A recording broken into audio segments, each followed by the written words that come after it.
during the war years, I was commanding officer of the Brith Cadets. This was... I've seen some pictures in your papers. Yeah.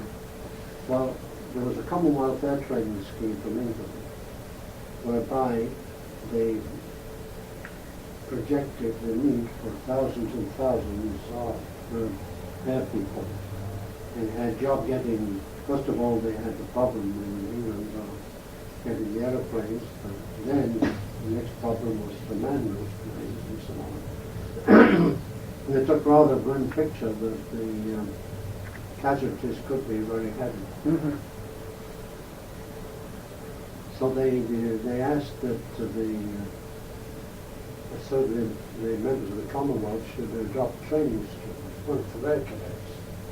That's to say, instead of waiting until the fellows were of military age, 18, take them in their late teens to give them some preliminary training which could be done in mathematics and so on. So we in the Brith of Toronto undertook to do that. We undertook to sponsor the Brith Cadet Squadron. The chairman of our committee was D. Lou Harris, one of the dynamic leaders, I would say the most dynamic leader I've been exposed to. And the man with a great flair, warm and so on. Lou was a member of the Brith, we were associated very closely in the Jewish branch. So Lou undertook to chair what he called a civilian committee, and I undertook to act as a commanding officer and recruit the personnel. So the personnel were to be our own members who had experience in military training and technical situations. Right. And then, of course, we had to recruit the boys. So then I gathered together 10 officers. My adjutant was Max Lewis.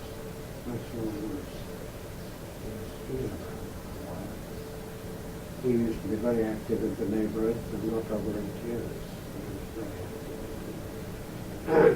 However, and there was a very strong civilian committee. We needed transport. So we got the men together. Some want to look at aerodynamics, others to look at the mathematics, others to look at the military discipline. Sam Parsons, who was a man very well steeped in funeral life here. Sam Parsons, he was the quartermaster. Oh, really? Yes. Subsequent adjutant was Martin Rashcliffe. And so when we started the recruiting, we went in, we officers had to take some up-to-date training. That was to qualify you for any kind we had under the to, federal government, right? Yes, because we needed a commission. They had to give us commissions. We had commissions, although we might have the knowledge, many of us were rather rusty on it, and had to be brought up to date. And so that we took a course through the Royal Canadian Air Force. We went to camp in Trenton and one or two other places. They're just as regular officers were to be trained. So as qualifiers, if we could qualify for commission examination, right. It wasn't too difficult. So the fellows came through anyway. So now we were given commissions. I was given commission as a flag officer there, and the others as flag lieutenants. We took, then we had to get a place where we had to recruit people.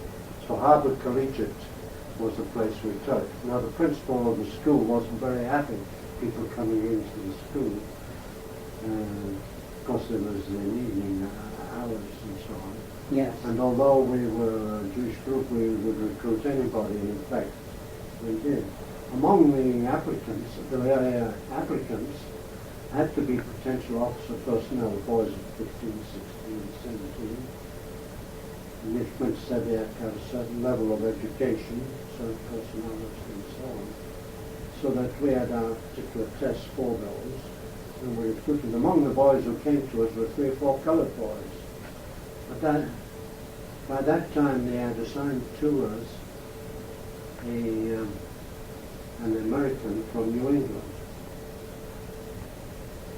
This was prior to the entry of Americans into the war, so that there were quite a number of fellows wanted to serve, so they came and were attached to various branches of the American forces. That was this guy was from New England. He used to wear, in the winter, he had a fur collar on his coat, so the boys used to call him Siberian Joe. That's about the only name any of us knew him by. However, the reason I bring him into the picture, when he saw we were recruiting colored boys, and they were smart boys, I want to tell you, they were pretty smart boys. He says, you can't recruit colored boys. Well, Mike Lewis particularly had the roof on that. He was the adjutant, he was under his jurisdiction.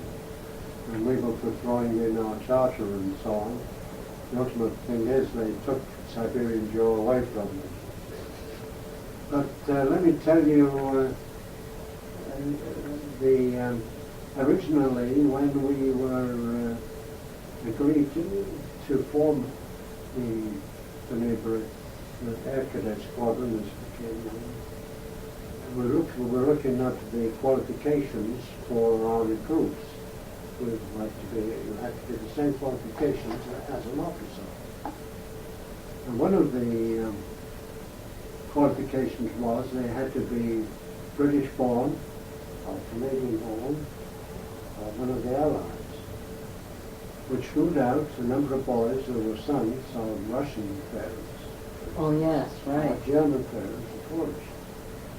So now, before we got going, we wanted some clearance on that matter. This was something right down our alley. And why should a boy, and these kids were probably born in Canada or in Britain. Right. So why should they be disqualified for this particular purpose? And there was quite a rumpus about that. I'm sure that others might have said the same thing, I don't know, but the fact was they altered the qualifications from that point. That which also meant had some reference to the colored boys as well.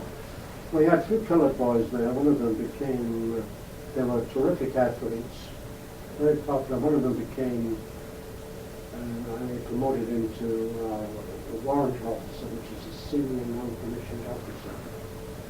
And really is the guy that runs the roost, and he was the most popular fellow there. So he is Downs recently appointed a judge in the naturalization court, or citizenship court. Yes. Do you know him? I don't know him, but it's interesting to know where he went. Yes, he was, prior to that, he was working for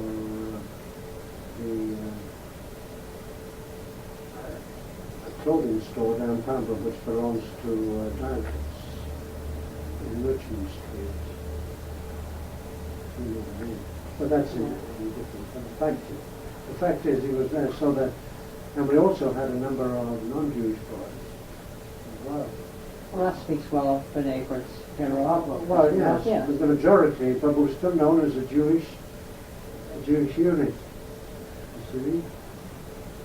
And when we went on our parades and so on, we used to refer to the Jewish Air Cadet unit, which had a coloured sergeant major, which was something. And the boys, when the kids went to camp too, they made terrific friends with other